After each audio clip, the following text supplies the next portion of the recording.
Evening and welcome to Oym Radio. You have myself, Alan James. And you have myself, Stephen George. A very good evening. It's Sunday, the 6th of April 2014. I actually got the date right this time, not like last week. Congratulations. Good evening, everyone. Thanks for tuning in to Oym Radio. We're going to have a great show tonight. But before we crack on, let's find out what the communication channels are. Okay, Mary, communication channels, please. When you're ready, Mary. The communication channels are email info@oymireland.com, by phone 046 927 1212, and you can also contact us direct through the OYM chat room. 046 927 1212 is the magic number. Thank you, Mary. If you're going to call in from outside the Republic of Ireland, it's 00353 469 271212. We're also going to be monitoring the chat room tonight on our own website. That's oymradio.com, and you can log in there if you wish to do so. Just go to the website, log in on the left hand side, the chat button. That's the one to click. You can log in with your real name or a pseudonym. And we're also going to be monitoring the chat on the People's Internet Radio this evening also. So I'm going to say big hi to everyone in both chat rooms. Alan. Cheers, Steve. Now, we've had a little bit of move around in the studio because you probably remembered one or two interviews that we did, we had a server crash. So we've moved things around, and the computers are all around Steve at the moment. And it's like NASA where Steve is at the moment. So we now say Steve is a co-host / producer of the show because he's controlling everything. He has his finger on the button. I'm wearing sunblock factor 50 as well from all the radiation. So yeah, he is in control. Now I have a little, I don't know whether you can hear from my voice. I have a bit of a sore throat and I'm a bit nasally. Unfortunately, down chemtrails and everything else that's going, I think I picked up something. So I'll apologise now if I'm coughing or I move away from the microphone for a few minutes. It's just one of them things. Anyway, let's crack on. As usual, we have a few things to talk about. Our guest on the show tonight is a lady called Solaris BlueRaven. We're going to be talking to Solaris shortly, and we'll talk about her biography, a little bit of a bio that we have on Solaris before we bring her in. So we'll talk to Solaris in a few minutes. But as usual, we'll catch up on a few things that happened during the week. Now, the first thing is the Humanity Alchemy event seems to be having a few problems, and many of the people advertised are not going to be speaking at the event. If you remember, Tony got asked to get involved with Tony from Synchronicity got asked to get involved in this with the person or the group that were organising this, and unfortunately they're experiencing a few issues.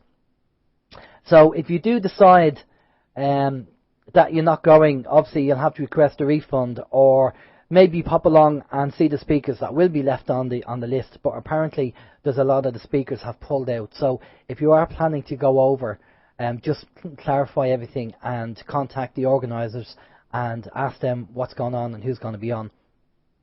That's I wouldn't like to see people getting them, obviously out of pocket with that if the people they're saying is going to be there are not going to be there. So just to let you know about that. Steve. Yeah, and speaking of events, we're going to talk about the Bases project, and that is the Bases at the Barge. That is April the 27th. We did have some information in during the week saying that the whole thing was going to be cancelled, but it seems now that it's just a cancellation of the venue. But the Bases at the Barge, April 27th, is going to go ahead. It's an evening of a social evening with chat. It's going to be April 27th from 11 a.m. It's an evening, I said, a day, 11 a.m. to 6 p.m. It's going to be Tony Topping, Cathy Morgan, Jeff Scott, and the first public presentation by James Casbolt, a.k.a. Michael Prince. It's going to be €5. No, it's not going to be €5. I'm sorry, it's going to be £5. £5 sterling per head, and you're going to pay at the door. It's going to be pub, lunch, and refreshments available. This is being held again in the Barge Inn. It's Honey Street in Wiltshire. You can check out the Barge Inn. That's the-barge-inn.com for more information. And it says here that the nearest train to the event, the nearest train station is Pewsey. I don't know if I'm pronouncing that right. Am I pronouncing that right, Alan? Because I know you live in the UK. P-E-W-S-E-Y. Pewsey? Pewsey. Well, I don't know. But that's where it's going to be. And there's a note on the website from Miles just saying that the previous event at the Bodenham Manor is cancelled. So yeah, we thought that the whole event was cancelled, but it's not. It's just the change of venue. I don't have them details, I'm afraid. But well, it sounds like Pusey. Is it? Okay, no worries. Okay, now also don't forget that we are actually on Facebook, or NSA Book, if you want to call it NSA Book. So if you want to catch up, if you want to go up there, and if you go on Facebook and just like the actual page, because all the shows that we put up, or any videos that we put up on Facebook as well as on our YouTube channel. So don't forget that. If you want to go up there and like and just become a member, or just like the page, and any links that we put up, you'll receive them in your Facebook. And also we have t-shirts available and bumper stickers available as usual. You know where to get them if you just pop along to our little shop and order them from there. All proceeds go to supporting OYM. So it'd be much appreciated. If you do that, that'd be brilliant. If you don't have any money at all, which is probably most of the country anyway, if there's any ads on the website that you like, just click on the ad and we get a few cents. We get a few shekels for that as well. So there you go. How's your week, Steve? I'm glad you asked. No, go ahead. My week's been good. Just to the person who got the t-shirts last week, I know you have them washed and ironed. Could you please send them back? We've nothing to wear. Sorry, it's a tasteless joke I've been dying to use for ages. T-shirts are available and they're very, very sexy. The women are guaranteed to attract men if you wear one of our t-shirts, and the men are guaranteed to attract, I was going to say other men, women in our t-shirts. Hey, whatever works for you. Whatever works, yeah. Yeah, my week's been good. Anyone who's living in Ireland at this time will probably know that we do have some elections coming up in May, and the politicians are already busy going around knocking on doors and oh yes, promising the sun, moon and stars. I've actually, speaking of Facebook or NSA or FBI book, whatever you want to call it, I've already seen a post from one of our local candidates on the net from Labour. That's the party she's with. So I wrote her kind of a little, not even a two-liner, just a couple of lines. Say, look, best luck in the election, but due to the whole party whip system, any changes that you're proposing or promising people on the doors, at least let them know that there's probably bugger all chance of these changes ever seeing the light of day.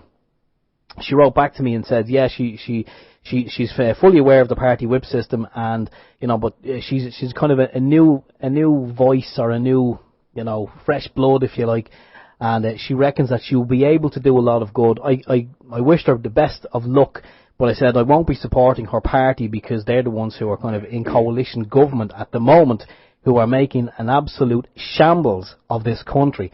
So I wish her luck, but told her that because of the whole party whip system, it's wrong. We need a direct democracy model of government. To which she actually, I was surprised, she wrote back and she said, yeah, that she would support something like that. But listen, best of luck getting it in.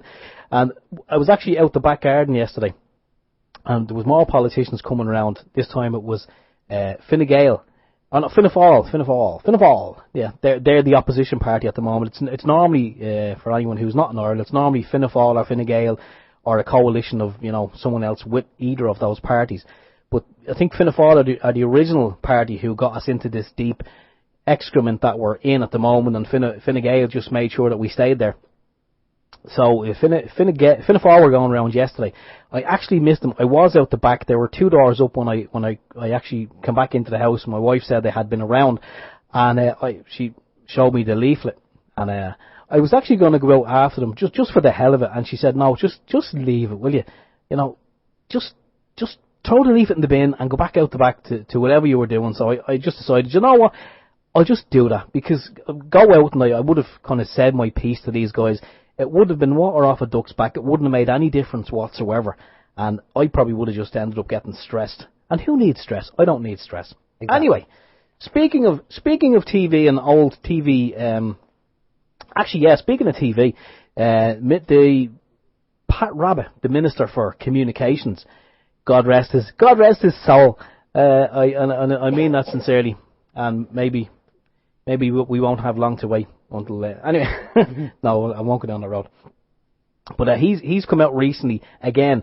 Anyone again who's a long time listener to the show will not, or especially if you're in Ireland, will know like the old TV license. Well, that chestnut has reared its head again, and he's come out now. He's on record as saying that obviously the TV license is going to be getting scrapped. Yay, says everybody. But he's introducing the broadcasting charge, and he's on record well, he was on record before as saying this, and again yesterday as saying, it doesn't matter, now listen to this, it doesn't matter whether you own a TV or whether you do not own a TV. It doesn't matter if you do or don't have a computer. It doesn't matter if you do or don't have any device capable of receiving internet or internet broadcast or a TV signal. It doesn't matter. You're going to be forced to pay the broadcasting charge. So even if you live in a wooden hut, if you live in an open fire and that's it, it doesn't matter. You need a broadcast. It does. It's because what he's basically, like, when you read between the lines, what he's saying is these TV signals are there. They're there whether you want them or not. If you have no apparatus to receive them, that's not his problem. But you're going to be charged. That makes as much sense. I think we discussed this before. It makes as much sense as charging pedestrians road tax. Because, well, the roads are there. Okay, you don't use them. You use the footpath because you're a pedestrian. But the road is there. It's provided. Whether you use it or not, it makes absolutely no sense. And I really hope, anyone who read that article yesterday, I hope, anyone who read the article and who is currently paying a TV license, I hope they wake the hell up. Because they really need to. And I mean, it's just, it makes no sense to me. But anyway, last thing on my list was, I was having a chat with my father. We were just kind of having a bit of a reminisce, because he's open-minded as well, and we were talking about old TV programs. So, we were just shooting the breeze last night, and I fired up YouTube, and hope Mr. Rabbit's not listening to this. I fired up YouTube, so I did, and I typed in a program that my father used to watch years and years ago when I was only a nipper, and it's called Crown Court. And it's basically, I've never seen it before, but I watched it last night just to see what the hell it was all about. And it was made in, I think, like 1970, 1971. And it basically, it began last night with, they're telling you about a story of a guy who he robbed because he needed to eat, so he robbed some food. But he was a well-to-do guy, and they kind of give you a brief, maybe 2 minutes on the story, and then the rest of the episode is the whole court case and how it pans out. And just when you're looking at it, I watched it last night. It was about half an hour long, I think, but I got an education. I mean, it was old kind of English court antics, but just because now I know I have a certain kind of level of understanding, I was listening to the wording last night, and the words, like even the guy who was pretending to be who was acting as the judge, yes, even the words that he used and the phrases, when you think about it, now that we know certain things, you could hear the words, and he was saying to the guy, "Do you understand?" And you're going, "Oh, that means do you stand under my authority?" Yeah. And, kind of things like that. But if you get a chance, if anyone gets a chance, if you have a few minutes to spare, check it out anyway. Crown Court is the thing. It's a couple of episodes. Where did you watch it? On YouTube, is it? On YouTube, yeah. Would it be on XBMC as well? Ah, yeah, beyond. Well, that's yeah. Yeah. Okay. I think you can get YouTube through that, yeah. Cool. That's about it. I'm not going to bore you any more details. It's actually a nice day here today. Chemtrails aplenty the past couple of days, and I know a good friend Terry down in Wexford, he's doing Trojan work there on exposing the chemtrails and what's behind it. Terry has recently needed 100 likes on his YouTube channel so he can start doing live events. He got that within I think 10 minutes of asking people to subscribe, and he's going to start doing live events. So check that out as well, Terry. I can't think of the chap's surname at the moment. Lawton, Lawton. So just check out Terry Lawton there on YouTube and check out his channel also. And that's my week in a nutshell. Alan, how's your week? Well, there you go. Well, there we go. Funny you should ask. Funny you should ask. I ask every week. Okay, no worries. It's on the script. It's on the script. There's here. How was your week? Okay. Now, as some of you probably have realised, I've got the 2 videos up on YouTube, as promised last week, about the light bulbs. Now, I'm hoping nobody's going to be emailing in saying, you forgot this, and the luminosity of this, and the this and that. Look, it's only a basic YouTube video to show you the 3 different types of light bulbs. You have the incandescent light bulb, you have the dangerous CFL light bulb, and you have the LED light bulb. And as you can see from the video, if you go and watch the video on YouTube, on our YouTube channel, you'll see that the LED light, wins hands down. Now, I know they're expensive, but they're obviously going to be, you can get them cheap. I just happened to buy that one. That was €16, would you believe, to buy that LED. But I just wanted one for testing. I'll be definitely looking around and getting them cheaper, and I believe you can get them cheaper on eBay anyway. So, It's only just a rough beginner's guide to just showing you the 3 different types of light bulbs and the luminosity from each bulb and the wattage used and the power used. If you haven't seen them, pop over to our YouTube channel, check out the video, and you can see the 3 different types of bulbs that we use for the test in the OYM laboratory, otherwise known as my dinner table. No expense spared. Yeah. Okay. In the lab. You could have watched the Delph before you filmed the video. I know, should have done. And the other video that we put up was the RFID scanning. Now, I use my mobile phone as an example, but the criminals out there who are using the RFID scanners are using more advanced technology. Now, with the mobile phone example, you actually have to have it on top of the card to scan it. It's only kind of proof of concept, okay? But the RFID scanners that professionals use, they can be probably about 1 foot to 2 foot away from you, and they'll be able to scan your card, okay? So, and there's loads of information on YouTube, and there's guys doing this on YouTube and showing you how it works. So, but I just wanted to show, because I think one of the listeners, he was telling somebody about it, and they wouldn't believe him. So I think, well, okay, I'll do a demo, and I'll show them using my mobile phone and using a RFID card to show how simple it is to scan a card. Okay, and so the YouTube video is up there as well. And there's one more video that we have to do. I have to get the bits and pieces for, and when that's done and ready to go, then we will do that. Now, the other thing quickly is that, I don't know what you heard, Steve, but Aircom are in a bit of a bother this week. No, I haven't heard. You know, I actually don't like Aircom. I never have liked Aircom.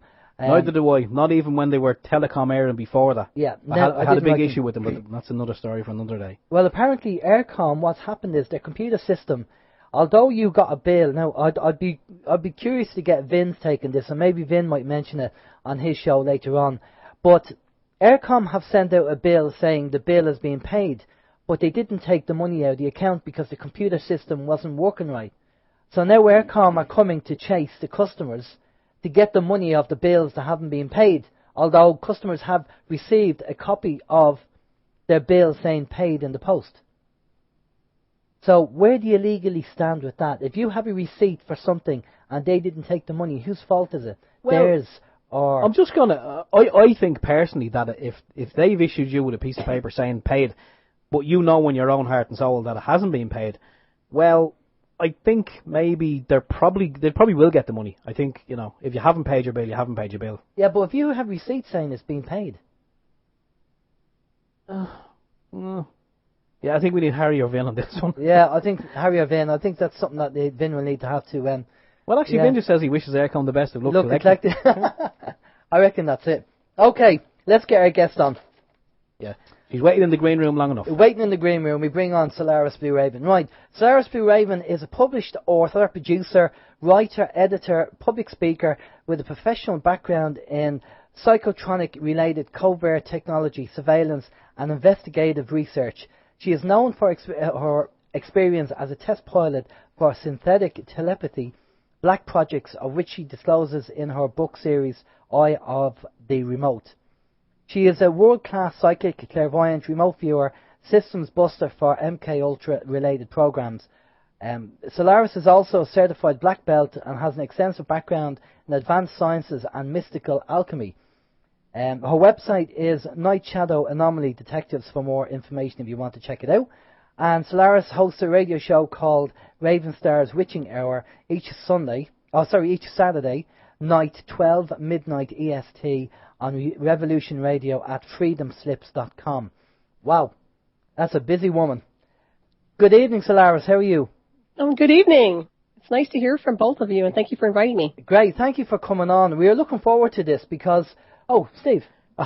Before we go too far in, Solaris, I have to ask, is that correct? You have a black belt in advanced sciences? I'm a black belt in Taekwondo. Second degree. Yeah. Mixed martial arts now. I trained in Taekwondo, and then I moved over into Aikido and Tai Chi Qigong, and then women's advanced kickboxing. I trained in that and taught martial arts and kickboxing for a very long time. Wow. Excellent. There you go. No, I just had to ask because when it seemed black belt, the first thing I thought of was Taekwondo, because that's what my lad and Alan's lad, they're both students of Taekwondo, so I just... Excellent. Yeah. Check. Right, okay, so let's get into your background and what happened and the life, because before we went live, we were talking about TIs and people contacting our show and listeners who are TIs or they suffer from electric sensitivity. And sometimes, there's a fine line between TIs and that condition, I suppose, if you want to call it that. But let's get into your background and how you came about being, I won't really say TI, because you don't really call it being a TI, do you? No, not at all. I was a test pilot. I don't consider myself in any form or design the victim, and I'm not trying to relay that towards other TIs, but I think the terminology is wrong. I would say test subjects, if they want to call themselves something like that. Literally, they're being exploited and used with a type of deployment of tactical warfare that's used for, military, battle, psychotronic, remote viewing, anything pertaining to those areas. They can do a lot with it. So I wouldn't really call them a targeted individual. I call them test subjects, and they get selected and picked out due to sometimes it's DNA, sometimes it's the bloodlines, or it can be their backgrounds if they're very psychic.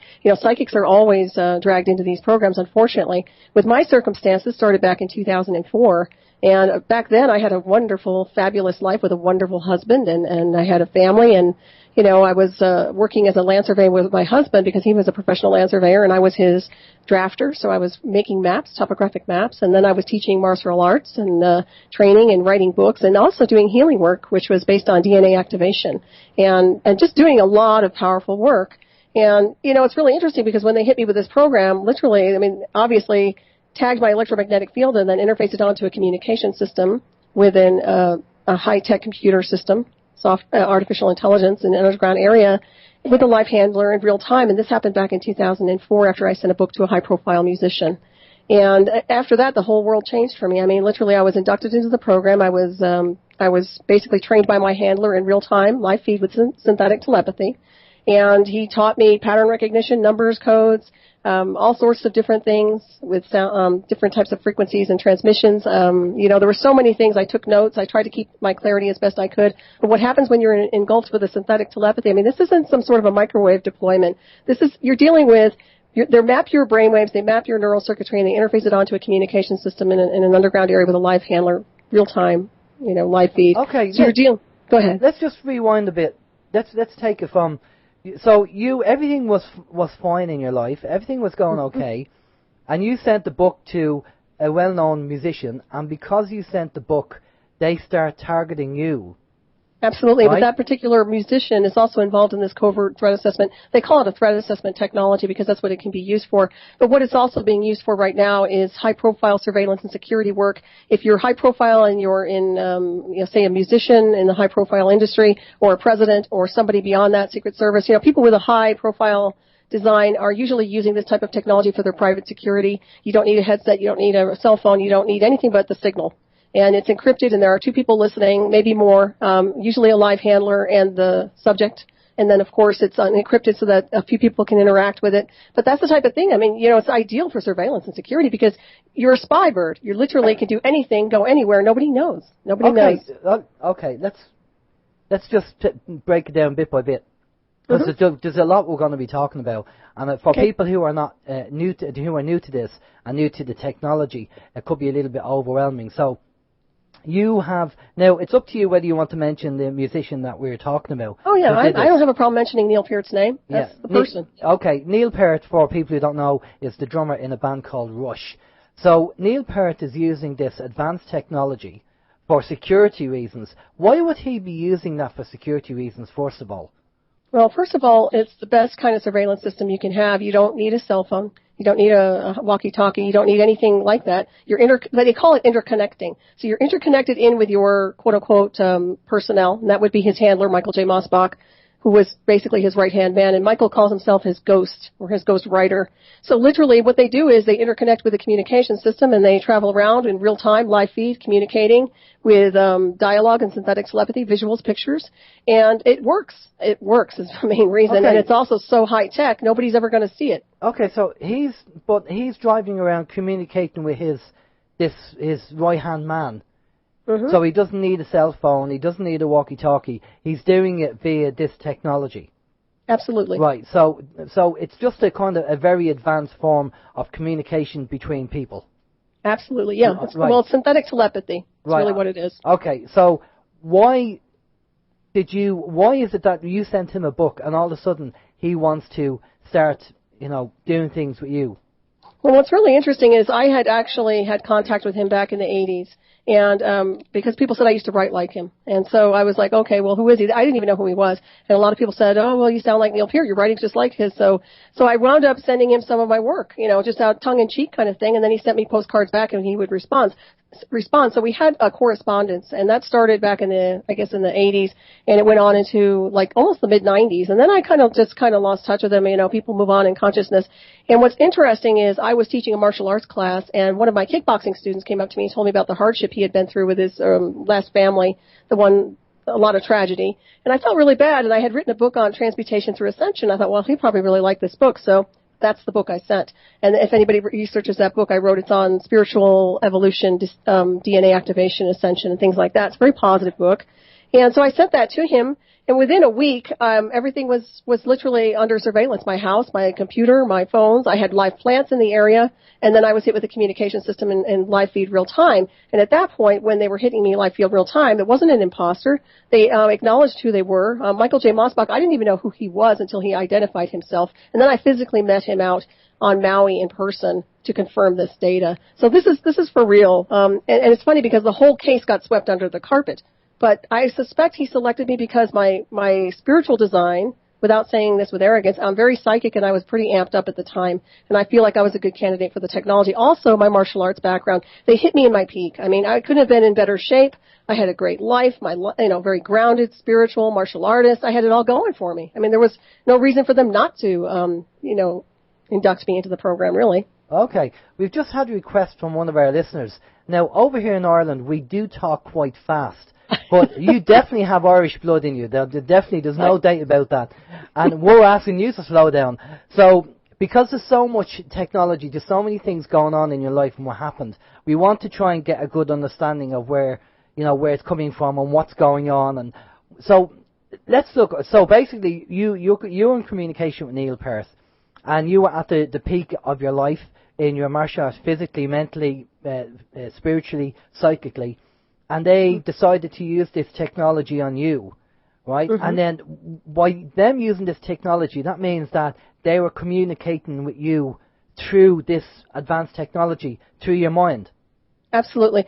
Yeah, and I was actually taking notes, and what's really interesting is that they put an album out called Snakes and Arrows, and at the time that I was being inducted live feed real time, we were communicating certain data, and that data showed up on the album, and actually when they say brought to you by Conniption, that was actually relayed, that was live feed real time, that was our communication. So there were things that were happening that I was interconnected live feed real time with them in their arena. And I was taken along for a ride. I didn't have to physically get out in my car and go drive to Canada or California, but I was literally inducted into this communication system and with them as they toured. So how did you feel about this? I mean, did they ask your permission? Did they say, no, would you mind? So they just forced the system on you? Absolutely. The sad thing about this whole thing is that it was traumatic. What happened to me was that I wasn't communicating verbally with my husband. I was so inducted into the program with the synthetic telepathy that I was handled so rough with the communication system, with psychotronics, with real-time live feed programming that I wasn't even verbally talking. And even my stepdaughter noticed it. She was wondering what had happened to me. My husband at the time thought I was on drugs. He said, and I don't take drugs, I don't even drink. And he said that he thought that my doctor had put me on something and it was giving me some kind of a reaction. He goes, I'm calling your doctor, there's something wrong here. And literally we weren't having any communication. And within 4 months' time, we were divorced. And literally I was swept away and relocated onto Maui where they told me to go, actually. He said, go to a place of your choosing where I can get to you. And Maui was the selected choice. And then, of course, my handler, Michael J. Mossbach, showed up at that point. But why should you do what they want? You know, I was driven to do it. I didn't want to go. I was traumatized. I was in such duress and such trauma in my house that I felt like I had to get out of my house to have peace of mind. And of course that didn't work. I wasn't really in control of my body. I can tell you I was signing off on stuff that wasn't, I can't believe some of the stuff I signed off on. I gave things away I should have never given away. My marriage, I would have never gotten divorced. We loved each other. We were soulmates. Literally that was something that should have never happened. And the weird thing is, when I went to my lawyer, and he's going, I want you to sign this waiver because I don't want to get sued. He goes, you're not making rational decisions. And I knew that because the whole time Michael and my handler, well, who is Michael actually, and the other communication system were so bombarding me that I couldn't even make a rational decision. Excuse me. So I had to literally, I signed off on stuff. I did things in alignment with my handler. I was completely shoved and pushed around by the program and traumatized by it. This is the type of thing that will take your vitals out. It will force you to hear and see things. Not to mention the live feed real-time handler, but it will show you things, and it will, I couldn't stare or look at something without them trying to label everything for me. They would finish my sentences, they would start my sentences, then the live handler would interrupt and start a whole new program and try to program me into something else. And if I didn't comply, they would attack me with the psychotronic weapons. One time they took me to the floor with this weapon system. Now, this is something that's happening across the globe. I'm sure I'm not the only one, but what happened to me was inexcusable and what I considered a war crime, to be quite honest with you. Well, totally. And I'm just amazed that these people, as you say, I know you mentioned Neil Peart from Rush, and I'm sure there's other stars out there using this technology. What's in it for them? Why are they doing this to you or these people? Is it a control thing? Are they using you as a kind of a stool pigeon or as a person, as a slave, or what? Why? I think it's, for me, it was a test subject thing. I think they wanted to run me through, it was a test pilot thing. They were running me through programs, but the thing is, I was making it work better than someone else would have because I'm a natural telepath. So I know the difference between true telepathy versus something that's interfaced with artificial intelligence. So when they wired me in, it was like all they did was enhance what I normally have. And they were enjoying the fact that I could communicate live feed real time with my handler. I knew that. They were really digging the fact that I was running really quick with this data and I was able to communicate back and forth live feed. When you think about it, it's a miracle to do it. It's really cool. But at the same time, it's abusive. It's about control and manipulation. It's about brainwashing. It's about changing somebody's identity. And I think for them, it was just, I think they wanted to run me through some programs. I think they wanted to show me what he was doing. At one point, he even told me, he said, I'm bringing you in my world. And then he told me again, he said, you're going to hate me for this. And actually, I really feel like I did because I was like, this is a horrific thing to do to somebody. It's one thing to knock on somebody's door and say, look, we have this technology, you want to help, you want to try it out and see how it works. But to just pull somebody in, take their family away, just ruin their lives and then try to pretend it doesn't exist. And of course, I had to testify in court against it in 2006 and it, they just kind of just walked it off, Well, yeah, how can you prove it in court? Well, the funny thing is, only thing I can prove is the facts of the matter is, my handler did tell me the truth when I met with him in person, and then he denied it in the courtroom. And he was the one that suggested that I actually talk to a magistrate. When we met in person, he goes, well, how would you like to talk to a magistrate about all this stuff? And I said, sure. I said, but I need somebody in my corner. And he goes, don't worry, I'll be there.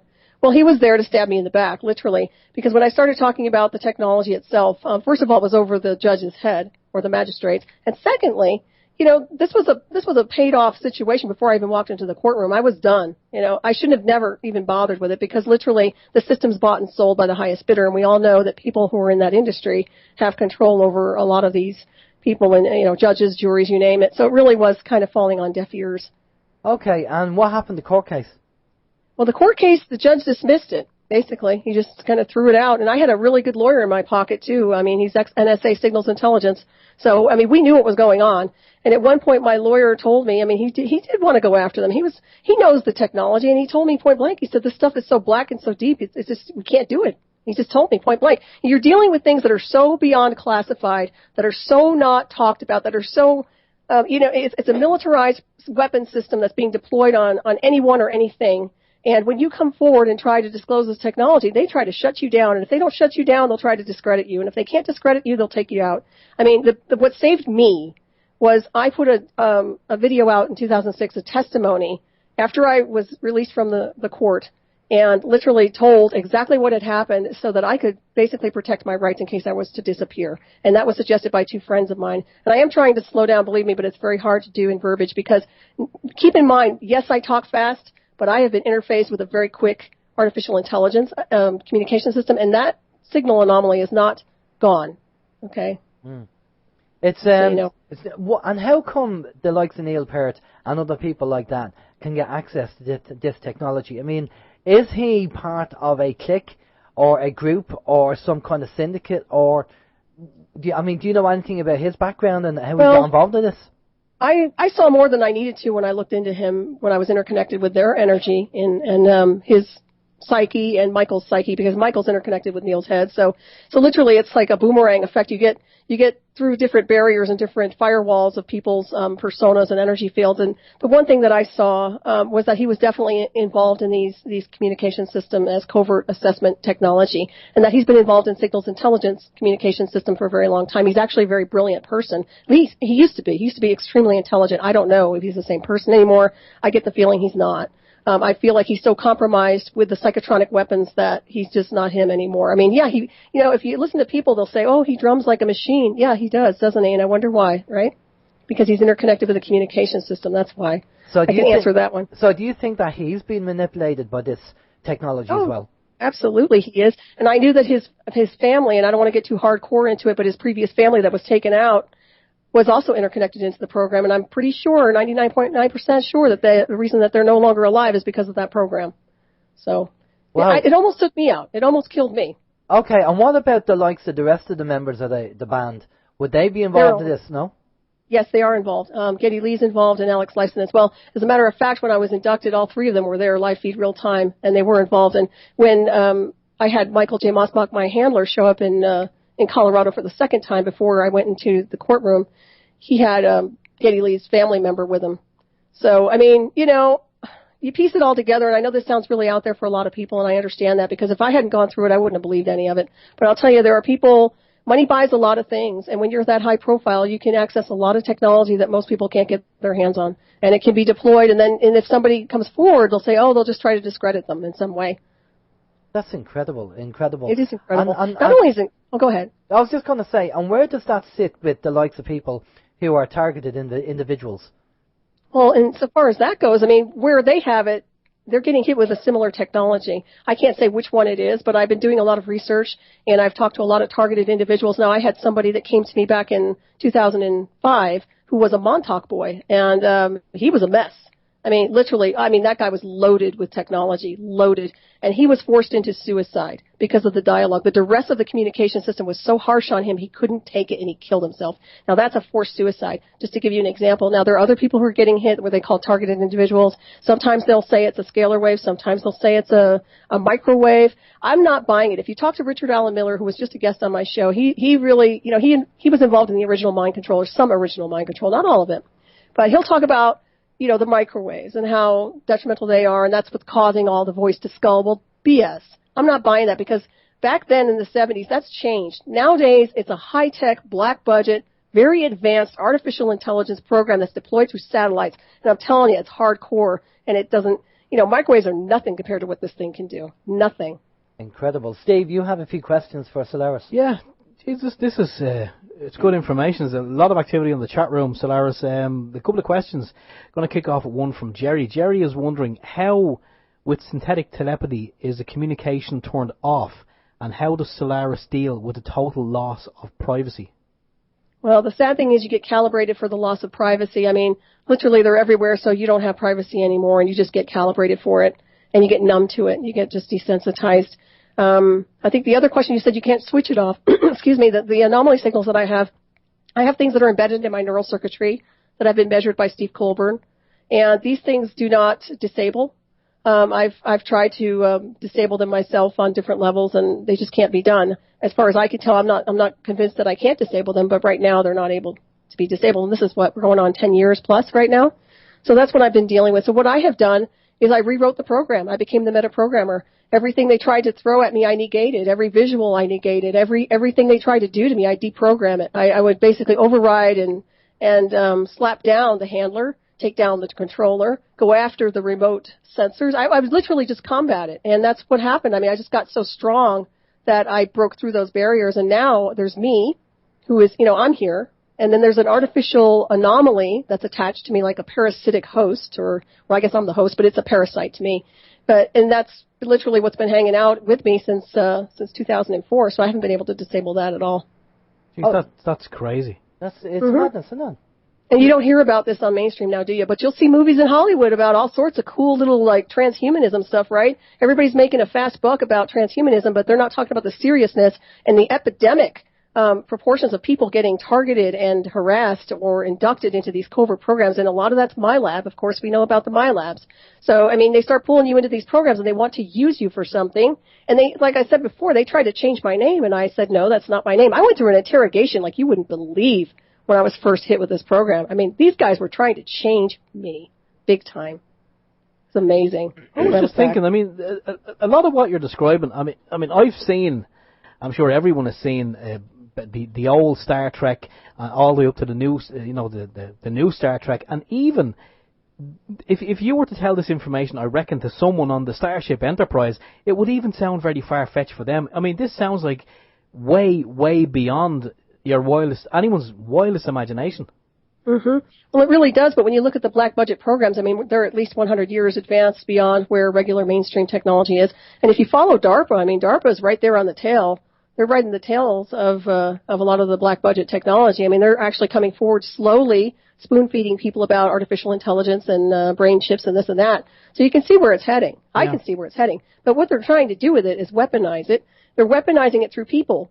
And that's the problem. They're turning everybody into, or they want to turn everybody into some kind of I mean, it can be anything from a Manchurian candidate to, I don't even want to say it's a super soldier, because to me it just seems like they're just trying to derail the path of one's spiritual, lifestyle.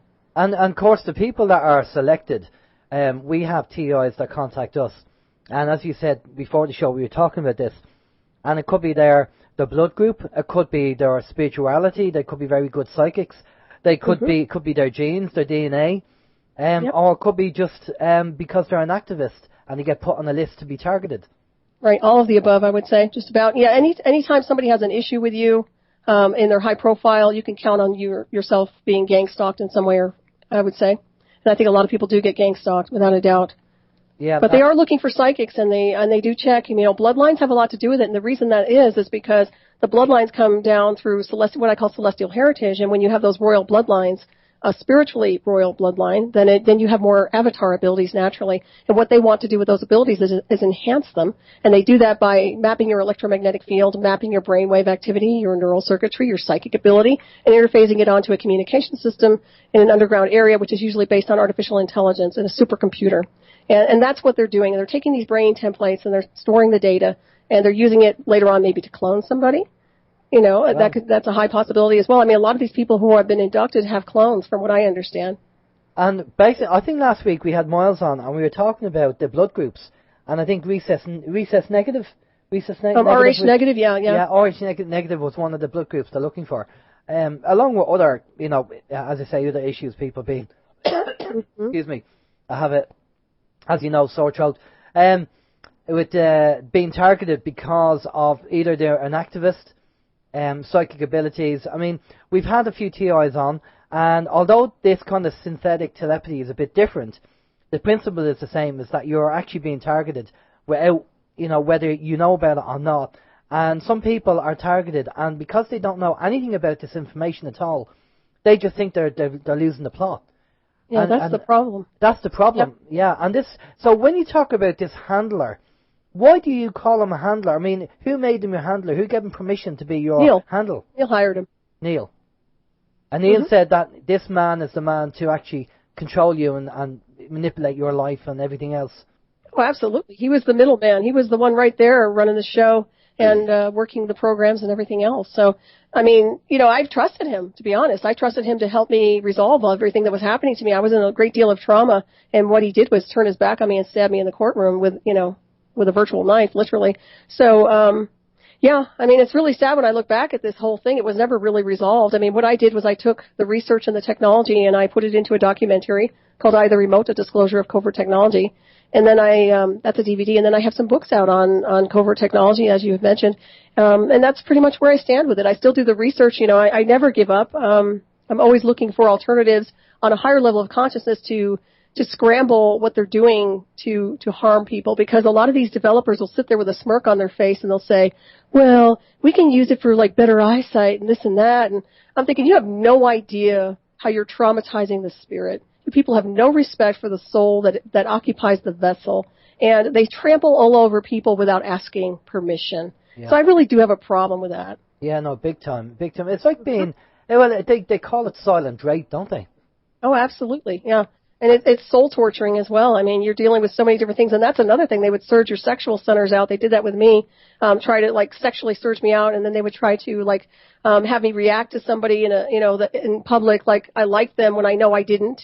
That's the program. And when you look at all that stuff, that's how they make these Manchurian candidates. That's how they make monarchs and things like that. And of course, I broke with those programs. It didn't work for me. None of those things could work on me. So I literally just kept overriding it and fighting it, and I got through it, but it wasn't easy. I'll tell you one thing. That just reminded me when you were talking about that, about the control. MK Ultra came to mind, and trying to get you to do things, because I mean that's what the MK Ultra is all about anyway. I mean they talk about Mark Chapman being an MK Ultra stool pigeon who killed John Lennon, and he part of his programming was obviously to do that, and I'm sure there's various other people who have been controlled and manipulated to do it, and that's what's scary. Right, well, look at the shooters, yeah. Yeah, the shooters. I mean, they program you to go off and do something which you would never do. Mm-hmm. They push you. Yeah. What they call it passive harassment. And what they'll do is they'll psychotronically or telepathically or whatever hardware they're using on you, whatever tactical hardware, they'll push you and push you and push you. They'll use dialogue, they'll use a handler, they'll use visuals. And if you don't, and basically what they're doing is trying to get a violent response from you. They want you to respond in violence, act out, hurt somebody, hurt yourself. That's the whole thing. And they're deploying this on everybody. You've seen the shooting, that guy in the shooter's yard, or I forget his name now, but I mean, literally he was being stalked and psychotronically programmed to do those things. So, and then they turn around and they pretend like it's we can't imagine why they do these things. Well, I know exactly what they're doing. I know the hardware. And when they call it threat assessment technology, this is what cracks me up. They'll try to do a threat assessment on somebody in covert departments, right? And they'll take a test subject and they'll run them through psychotronics and they'll run them through this abusive program. And then if the person responds as non-compliant, they'll call them a threat. Right. It's insane. And why would they respond as non-compliant? Well, basically, they're not going to comply with the program that they're being hit with. So say I didn't respond, so I'm a class level 3 threat, according to Michael. Right, okay. Yeah, see, I wouldn't respond to the program. I wasn't going to let them push me into doing something reckless or destructive to anyone or myself. Therefore, I'm a threat because I'm not complying with what they want me to do. And how did you control that? How did you do that? I pushed them back. I pushed them back psychically. I pushed them back telepathically. I am a martial artist, and I thank goodness I'm a black belt because I think that had a lot to do with my chi energy and the fact that I was able to fight them on a higher level of consciousness. So I literally just rejected them. I rejected the program. I would write affirmations down. I would write everything they tried to say. I would negate it and rewrite the entire, verbiage in alignment with spirit. I really just removed that component out of my life. I still get hit with programs because I'm always interconnected, but they know they can't touch me anymore. I mean, they realize that all they can do now is torture me if they want to remotely. And I'm actually at that level where I think that I'm just way beyond a lot of what they try to do to take me down. I mean, that's just the way I've been working. Lately, it's been much easier to move through the technology. Well, I think that's the important bit, to have the actual energy. And maybe have a support group. I mean, over here in Ireland, there are people over here who are TIs. And I'm sure there's thousands of them, but some people don't realise they're actually TIs. And maybe they think it's something else. Or maybe they just feel that they're losing the plot. And I do think if there was a support group together for TIs over here to help each other, and I mean the people like like yourself who might be suffering from synthetic telepathy, then at least a group together can support them, and maybe as a group with the energy of the group, whether it's psychic or otherwise, be part of the group to try and help the person get through this. And maybe that's something that needs to be looked at globally. I agree with that. For these people, groups of people to get together to fight this and use their the psychic abilities of a group to actually fight this and send it back to I believe they can. I really do. And the funny thing is, the support groups, the problem you have with inductees, abductees, contactees, or my lab people is that sometimes when they're all in the same group, they get triggered by each other because of, not because there's anything wrong with any one of them at the spiritual level. It's because they've been programmed to be triggered. So you're dealing with people who will have conflict because they're programmed to have conflict, not because that they're choosing that. And I'm not saying that they would have that in a TI situation, but it's possible. What I've looked at and what I'm focusing on is deactivating these programs. And I'm looking at deactivating the technology, and I know that's really harsh to the people who are developing this stuff. But I'll tell you what, I don't care what they do with technology, but I'm not going to sit here and be victimized by it. And people have been suffering. People have been murdered by these programs. People have lost their families, their careers. Real professional people that are, you're talking good people who are intelligent, who are losing their lives. I mean, this is foolishness. And yet there's just a smirk on the face of these global cabals that absolutely take no responsibility. Well, that's what needs to change. The support groups are a start, but I'll tell you what we really need to do is go after the beast with the tentacles and start cutting these tentacles off. That's the bottom line. Definitely. Well, I think the support groups are probably the start. Now, tell me something. Is it possible that, and I'm sure it is, that somebody could be, unknowns to them, if they're in a group, being manipulated to do various things or to start won't say a negative thing, but to upset the group by saying things or upset somebody in the group by saying things that they could be controlled and not be aware that they're being controlled? Oh, absolutely. And then a lot of the programming is subliminal. I mean, it's not all telepathic and it's not all psychotronic. I mean, sometimes people get hit through frequency, and that frequency could have a signature that's encrypted that's actually a communication. So they'll be subliminally saying things and also keywords and triggers, which can also trigger other people. So, yeah, sometimes people are just hosts for information that they don't even realize what they're doing half the time. And then, of course, we get the plants, which are deliberate saboteurs that show up, and I've seen those before. Yeah, well, so, that's where I was leading to, because time and time again, you hear about groups getting together for the good of doing something, and then you get your infiltrators and your trolls and everything else. And these people, either knowingly or unknowingly, can kind of cause a problem. And you hear that the group has split up because of this one person or two people in the group or whatever. And I'm just wondering, is this part and parcel of the way to break up groups so people don't get together? Absolutely, yeah, divide and conquer without a doubt. They want people isolated, removed from family, removed from their belief system so that they can control, manipulate, and program them. Absolutely. That goes for children, too, and that's what's so sad. They look for any reason to take a child away nowadays. Well, yeah, we know that. I mean, over in the UK with Brian Garish, Brian did say that the social workers in the UK actually get paid a bonus for removing children from families. Jeez, yeah. Which is something else. Steve, you have something there? Yeah. Sorry, I thought I'd seen you putting your hand up. Sir, question, sir. Sir, can I go? No, I was just stretching my neck. I do have more questions, but I was just kind of stretching my neck there. I do have a little bit of a creak in my neck. Yeah, I have a couple of questions. Solaris, Toy was just wondering, your blood group, I think, is O rhesus negative is Toy's blood group. She's just wondering, are you of the same blood group? No, I'm actually a B positive, which is a rare blood type. But I will tell you this, on my mother's side of the family, we have, my sister's done our lineage, and it's all royalty, on Scottish royalty, and Irish kings and French. Yeah, there's a lot of royal legacy in there. Okay, we'll just refer to you as Ma'am. Okay, well, that's fine. SBR is fine. Yes, Jerry's also wondering, Jerry says the penny has dropped with him, and based on the technology that you're speaking of, he says he wonders, is this how spies have been communicating? He also wants to know, how long does Solaris believe synthetic telepathy has been used? He's wondering, how old is this technology? Right. What's interesting is he's correct about the spybird thing. Yeah, it's used for your ultimate spy, because it can't be tracked, and nobody will know they're plugged in, and then they'll have a live handler in real-time communication with synthetic telepathy, and they're dangerous to any facility because they're already infiltrating, right? But yeah, insofar as the synthetic telepathy goes, what's really interesting, if you want to go back to mysticism and spiritual alchemy and even Atlantis, I mean, they were naturally telepathic then. And I believe we're all naturally telepathic, and what happens with this technology is that it enhances it. It's my take that they've really, really revamped this stuff. Probably, I would say the breakthroughs came probably around my induction. I know they had a form of synthetic telepathy earlier than that, but it wasn't anything like what I went through. So my take is that they've been able to really enhance this technology, and I think it's really fine-tuned now. Yeah, and you did say earlier on that you reckon that some of this technology could be 100 years ahead of Ant-Man. Oh, yeah, absolutely. And the black budget, black space program technology, that's what's so interesting. I mean, we have technology that there's nothing that we can't cure. What's really sad is that everything on this world can be taken care of with the technology that we really do have and have mastered, but only a few have access to. And I mean, it's unfortunate. I mean, look at Tesla's work. I always bring Tesla up because, I mean, had we reversed that and put it in direction of free energy in a positive way, everything would have been really efficient here on this world. Let's put it that way, and very spiritual. You know yourself, it was all down to the money, J.P. Morgan and everything else. Mm-hmm. With the Tesla technology, and even Tesla knew at the time when he passed on his knowledge to another chap, what do you call him?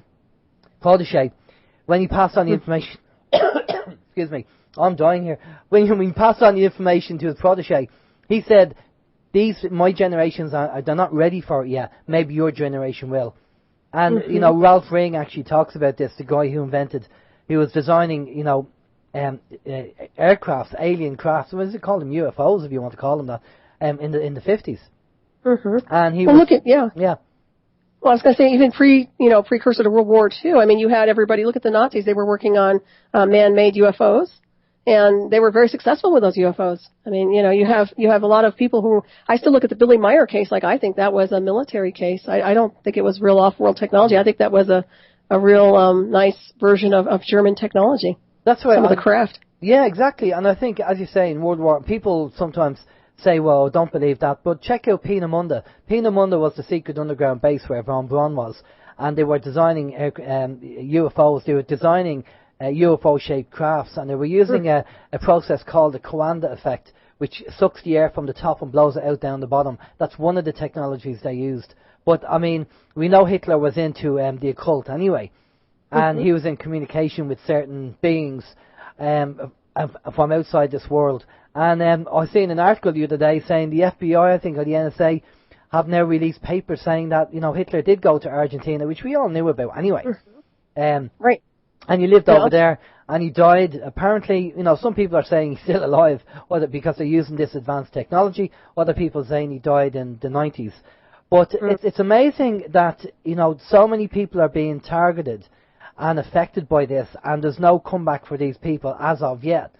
I agree. And where do you see the world going? Where do you see what's happening? Because I know you run your own radio show, obviously, freedomslips.com. And we'll get I don't own it, but I'm on Raven Star's Witching Hour. Yeah, that's my show. That's right, and we'll get all your details at the end of the show. You can give them all out on your DVD and everything else. But with all the interviews that you've done with guests and the technology and what you've came across, where do you think we're going at the moment from a planetary point of view? Well, right now it looks to me like transhumanism. It looks like they're terraforming the Earth. It looks like they're modifying things on this planet with no respect to the natural energetic associated with universal harmonics on the world. So what I'm seeing is a technological overlay based on man's, his intent is to abuse and misuse technology, control and manipulate the masses, condition them into being victimized by the technology, and also, enslavement, literally. And a lot of the things, there are frequency fences associated with this technology, which will stop the evolution or the ascension of somebody's spirituality if it gets out of control. So you're dealing with frequency fences also. And the sad thing about this interface with the synthetic telepathy and the psychotronics is that once the brain template is established, what they can do is take that template, like say you're transferring out, and you're loaded up with anomaly signals or signatures, they'll take your essence and try to stop it from ascending, your spiritual design, which I know you can't do. I mean, I have more faith in that. I think that we're much more powerful than the man's version of technology. However, they won't stop trying. These people are insane. They're they're just psychos. I mean, if you ask me, I think there's really something wrong with them. But that's what I see happening. I mean, I think we need to take this thing by the helm, and we need to stand up and get it disconnected, disabled. We need to stop this madness, because the majority of crimes committed today are based on some form of psychotronic deployment of brainwashing, mind control, or manipulation. I can guarantee that. And of course, what they're trying to do now is they're trying to have Wi-Fi satellites around the Earth, so you can get Wi-Fi no matter where you are on the planet. Mm-hmm. And we're always giving out about Wi-Fi and about the whole idea. We've obviously interviewed Barry Trower, who's been on our show, about the dangers of anything over 300 megahertz is dangerous, is microwave. And we're trying to obviously get that out there to people and wake people up regarding Wi-Fi, mobile phones, baby alarms. Anything that's over 300 megahertz is dangerous, and we're trying to get it out there. And obviously what they've done over here in Ireland is they've got 850 million for the 4G network, which they're rolling out. And obviously one of the towns local to us had a debate there a few weeks ago saying, will they have this town available, having Wi-Fi available throughout the town. So anywhere you go, you can get access to Wi-Fi. And, I mean, that's what's happening. That's how bad it's getting. It is really bad. It's just like consuming everything around it. It's like this big black hole, if you ask me. But, it's interesting because, energy is free energy. It's everywhere. Just like Tesla said, you could pull it right out of the air. A lot of energy. So you can use it in a positive way, or you can use it in a negative way. Unfortunately, this is being used and misused in a negative way. And I don't see a good outcome for this. I think it needs to be under control. And right now, this is becoming a dark world. It's becoming a dark planet. Look at the chemtrails. We hardly see the sun anymore. And they can say, oh, it's for this and that. I'm not buying it. Exactly. I think we talked about Miles. We talked to Miles about this as well last week about, yes, the chemtrails and the kind of silvery kind of lining that we're seeing now in the sky. Gone are the days where you see a lovely blue sky with some clouds. It's always misty. It's always, there's always something up there that's blocking the sun in some way, Yeah. And you get some days of no chemtrails and other days, and we think, oh, maybe that's a good sign they've stopped doing it. And then before you know it, they're back again. And I don't know, there's a lot of disinformation out there, Solaris, as you probably know, you've come across. And I'm not too sure, and there's a number of people who talk about certain things. And they're saying that, the powers that be, or maybe sometimes they call them the powers that war, that their back is against the wall and they're struggling and everything else. Where do you see, the powers that be? Where do you see what's happening? Well, I think that they were surprised that a lot of people are coming forward. I think they were surprised when people started fighting back. I think that took them off guard a little bit. Right now, I think we have a battle ahead of us and that we need to take the helm. But I also think we have enough really powerful psychics and a really powerful spiritual people. You don't even have to be like a psychic. You can be just a powerfully, just a powerful spiritual person and be able to negate this evil that's been spread across the planet. So I believe, I'm always hopeful about things. I'm an optimist when it comes down to that. So I think, and I always trust the universe, that through all this weirdness that we're experiencing right now, that everything's going to be okay in the end. But right now, it's like hell on earth. Right, well, it is definitely hell on earth, and as Miles says, this is the worst time the planet has been gone through, and the people on Earth has gone through. This is such a dark period in man's history, with everything that's gone on, and maybe there are things that are happening. Maybe there is a thing called Planet X or Nibiru, which is happening that we're not being told about. Apparently, more and more evidence is coming about showing a second planet, and so much information out there now regarding it. And there's experts who are in the scientific field coming out and actually saying that there is. Now, again, I'd say to people, always do the research and check it out, and don't believe what we say. You don't have to believe what we say, but entertain the thought anyway and check into it. You do your own research. Steve, you got a couple of questions there? Yeah, I still have some more questions. I just want to make it my own observation on Wi-Fi. As we said there a couple of weeks ago, that Wi-Fi has been rolled out, and it's an integrated part of society. As far as I'm concerned, it's the thorn in the side of society, because since its inception, I think it's turning people into zombies, especially the mobile phones. I think they're turning people into zombies. That's just my own personal opinion. I've witnessed it. I've witnessed it in the place where I work. I've witnessed it with family members as well. And I think that's going to be that the Wi-Fi signal, or if you want to call it signal, I reckon that's going to be an intricate part of the control, especially if this thing is going to be launched from satellites. It's going to be watching us 24/7. Especially if they get this thing, as you say, Alan, the Wi-Fi, the free Wi-Fi surrounding the Earth. It'll be free, yeah, and people will embrace it like they do.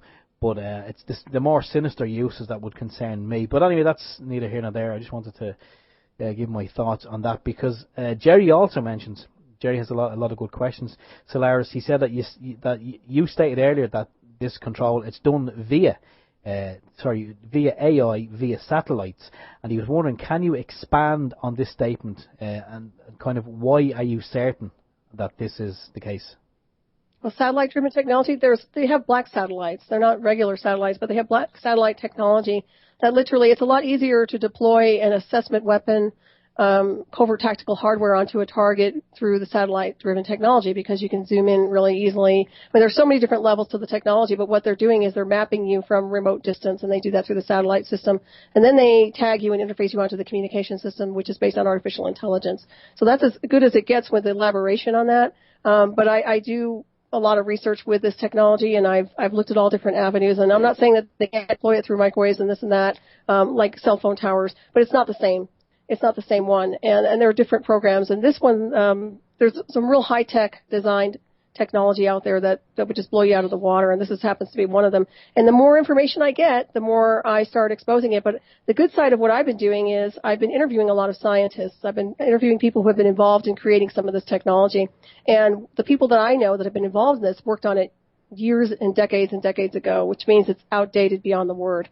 So I just keep taking information, and I know what happened to me. So I use that as a benchmark, and then I incorporate other pieces of technology that I know are outdated, like dinosaurs. So we're dealing with a high-tech technology that's satellite-driven for sure. I know it's satellite-driven without a doubt. I'm guessing that this could happen to anybody. I mean, I'm not saying that Alan or I are of royal bloodlines or anything like that, but just without our Speak consent. for yourself. Well, okay, Sir Alan of yeah, whatever. So basically, this technology could be used, and it could happen to me. See, I always thought that you would have to be kind of taken somewhere and have something implanted in you. But the message I'm getting from what you're saying is that your aura or your being, if you like, can be mapped and just put onto a system without you ever knowing about it, and there's nothing you can do about it. Right, and the thing is, if you meditate a lot or if you enhance your vibration, if you're very spiritual, and a lot of people do amp up their what I call Merkaba signal, then they'll be able to track that and measure it. It stands out like a sore thumb. So they'll be able to see that, and then they'll map it, and you'll become a candidate. That's one of the reasons, if you're enhanced psychically, they look towards those things. Yeah, if you have an energy field, if the body's electrical, it's a conductor, it's a superconductor, so it's easy to tag it with a communication system. Anybody can get hit with this program. It just depends on if they want to pull you in or not, or if you're the candidate they're looking for. And I believe that at some point in the continuum, every single person will be hit with a program and be inducted into a program. It may not be the same one, but I believe that they're all going to be assimilated if we don't get a grip on this. And if you look at that movie, THX 1138, that really rings true. I don't know if you guys are familiar with that or not. No, haven't heard it. Tell us about it. Yeah, check it out. Well, it's literally about people who live in an underground that are completely brainwashed and conditioned, and through violence, programming, their mates are selected. They're forced to watch television all the time. And what he was relaying, this was George Lucas's first movie, but literally, they show you a television in the film, but at the same time, it's the psychotronic program is the television. Now, you don't need a television anymore. They're forcing you to see things through the psychotronic deployment that you can't shut off. I mean, unless you close your eyes, and even then you'll see like a burn, an after image. They do some horrific stuff, and I'll tell you, you can't tell me that this isn't damaging and scarring the brain, because I know it is. Right, okay. No, I totally agree with you. I think it's going to have a long-term effect. We have a question from Oym on People's Internet Radio, and he just said, I think you answered this earlier on anyway. He was just interested to know why the guest thinks they would bother to target her, especially, and for what for. But as we all said, it could be down to your psychic abilities, your blood, and for a number of reasons. Well, I mean, obviously, I had communication with him in the past, so I think that was one thing. He knew who I was. And he, I get the feeling they wanted to see where I was at on a spiritual level, too. But to me, it seemed like they were almost bored. I hate to say this, but it seems to me like they were looking for a thrill. And they decided to just go ahead and induct me into the program. And then they started running me through tactical hardware and hardcore stuff. Everybody always asks me that question, but what's really cute is when my handler showed up, Michael J. Mosbach, and he sat there and stared me right in the eye and said, "Why you?" And what's funny is, right before I had to go testify against him in the courtroom, he looked at me and said, "I'm in your head." Now, this guy confirmed the technology, okay? This isn't a game. I understand that they're high-profile people. I understand they're famous, and I understand how much people love rock stars. I totally get that. But these guys have access to the technology, and they are using the technology. And I was hoping that they would have come forward in support of me, and we all would have gotten together and said, look, this is what's happening, and it's a global epidemic. But it didn't happen that way because people are bought and sold, and I understand that people's families get jeopardized. I get that. So I understand why Michael couldn't be a voice. I had to be the voice. Right, okay. And what about Neil? I mean, is he pressured to do this? Is he forced to do it by people? I think he's completely manipulated personally. I don't think I think there's a really small portion of really what's him inside of him these days. He's a completely compromised unit is what I would call him. I think that he's more enhanced on so many different levels than he is as a person these days. And I know he's been controlled for a very long time. This is a guy who's been programmed into signals intelligence programs probably since he was a kid. So we're dealing with almost like I don't want to say a Montauk boy, but possibly Montauk. He's definitely, and he's brilliant too. The problem is when you're very intelligent, they go after you. If you have a brilliant mind, that's the first thing they're going to do is recruit you. They're going to try to get you into some kind of a program, and then they're going to manipulate the heck out of you to get you to do exactly what they want you to do. Well, and the funny thing is, you talked just a few minutes earlier about meditation and people getting to meditation. And of course, what do a lot of spiritual people do? They meditate. Mm-hmm. So they're actually, putting a white flag up, really, by doing that, and then highlighting their ability by, going into meditation. Because if you go into deep meditation, it brings you to a different frequency, and that's the whole idea of meditation. So they're actually, making themselves known by doing that, which is a bit of a concern, really.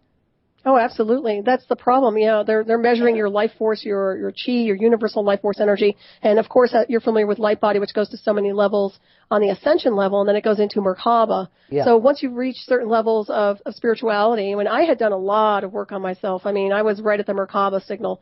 And my signal that I used to amp up with my meditations is the signal that they tagged with their communication system. And that's the signal now that's encrypted, that bounces to music on radio and interacts with elements outside. And, it's really, it's almost a disrespect and an insult to the spiritual design. And that's why I know it's not a microwave. This isn't a microwave that I have, this signal. And what about the whole idea of being able to move? Now, this is another subject that's being kind of banded around. The ability they have using this technology to literally put your consciousness on a DVD and move it.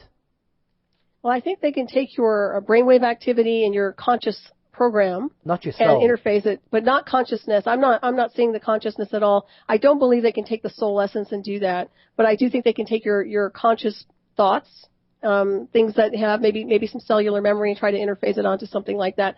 They're really kind of like Frankenstein. They'll do just about anything to experiment, and they are taking people's, I wouldn't even call them memories.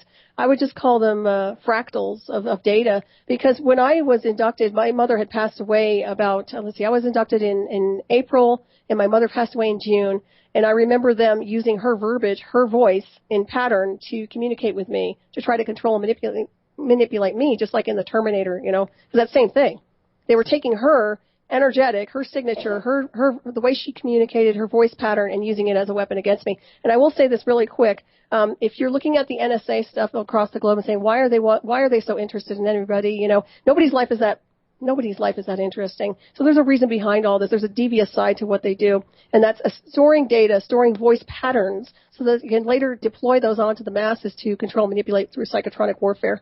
So keep that in mind. Every voice, message you leave, every verbiage, everything you say to somebody can be used as a weapon against you later on through psychotronic deployment in voice to skull, which I don't even call voice to skull anymore. It's a transmission, it's a communication, it's a mock radio signal.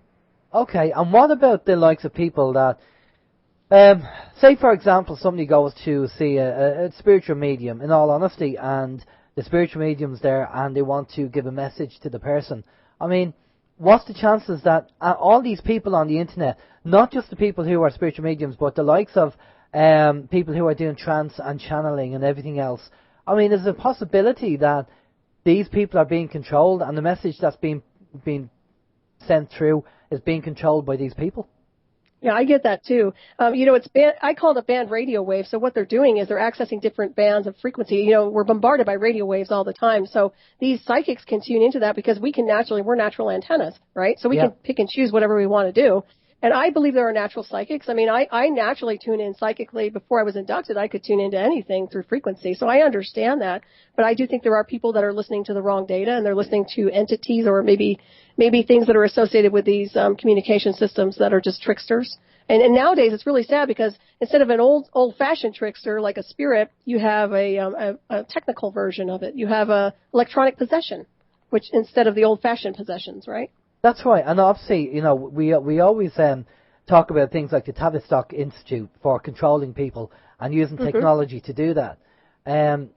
So obviously this is a modern version using the technology to do it. So people think they're talking to their spirit guide or they're channeling some entity, and it turns out they're actually channeling some guy in an office somewhere else. Right, it could be an agent somewhere, and that's where people need to wake up and smell the coffee, because that can be very dangerous to your future. And just pay attention, be watchful, and I look at this electronic possession stuff because that's what it can be. It can display symptoms of possession because you're being taken over by something that's controlling and manipulating you. It's changing your vitals, it's changing your identity, it's talking through you in tongues that are based on a communication system versus a spiritual. I don't even want to call it spiritual, but a demonic possession, say. So this is where the churches need to wake up also, because there's an electronic warfare going on right now that's attacking people, and it's making them display things that look like a possession that are not.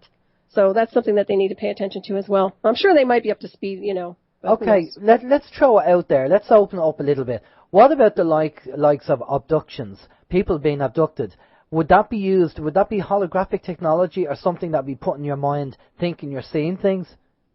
I think with the inductions, people are getting hit with psychotronic warfare. I think they're getting tagged, pulled in, and communicated with, and then they're being shown something like maybe it's an extraterrestrial experience, when in fact the whole time they're showing them that picture, they're actually programming them with a different dialogue and encryption of verbiage that doesn't have any association with what they experienced. So that's where they start slipping in, inserting false memories and programs and things that are not in association with the experience. So that's why I really tell a lot of abductees or contactees, be very clear on what you're experiencing. And then again, people go into hypnosis and then they get further into it, but you really have to trust the person that's doing the hypnosis. Otherwise, they're going to start triggering things all over the place. Exactly. I mean, yeah, it's so complex. It's so complex. It goes so deep and so dark. The whole thing. Yeah, it's just a complete minefield, and where do you turn? I suppose I don't know. I think what you did to be able to fight it back and have the strength to do that. Now, as you say, it's a parasite and it's in your system, but if you can separate yourself out from that and then kind of lock it away in whether it's mentally or physically, then obviously this is something that you need to teach people how to do it if they are being attacked. Oh, absolutely. Well, that's what I'm working on, too. And I'm also going to be a presenter at the Super Soldier Summit coming up in May in Las Vegas. If anybody's out that way, come check it out. But that's what we're working on is solutions. I'm a firm believer that we can negate this technology and that we don't have to be victimized in any form. And I'm also a firm believer in synthetic telepathy in the sense that I think technology is wonderful when it's applied, appropriately, But when you're misusing it, it's not going to work like that. You can't just sit there and brainwash people or invade their homes and induct them without their permission. This is inexcusable. Definitely. It's just, I don't know. We have the technology for scanning, as we said before the show, for microchips. And we did the training with Lars and Jesse, but Lars and Jesse are now getting concerned that the technology is so small now that, the likes of the technology we have will not be able to pick it up. And we talked about it before the show about how to disable it. But it's very, very hard without hurting the person. You have to kind of knock out something on the actual chip rather than knock out the chip, because you could cause an awful lot of problems by doing that. So we have yet to come up with a solution to be able to do that, to do it safely. I agree. Well, what I've done is kind of run it like a motherboard. I treat the tactical hardware like a motherboard, like an assault weapon, and I run it like a motherboard. And then so far as redirecting it and scrambling it, I think that's one of the ways to at least kind of back it off. But it definitely has to be disabled without a doubt. And I think the more it gets integrated into the neural circuitry, the more difficult it becomes, because you run the risk of causing brain damage or some kind of damage to the host or the test subject or whatever you want to call yourself when it comes down to it. But, this technology is very smart, and it can switch on and it can switch off. I've seen it happen. This stuff is good. It's an intelligent design. It's not just some kind of an inanimate object that just hangs out. This thing has been programmed and it understands. So you're dealing with a level of artificial intelligence that's pretty darn smart.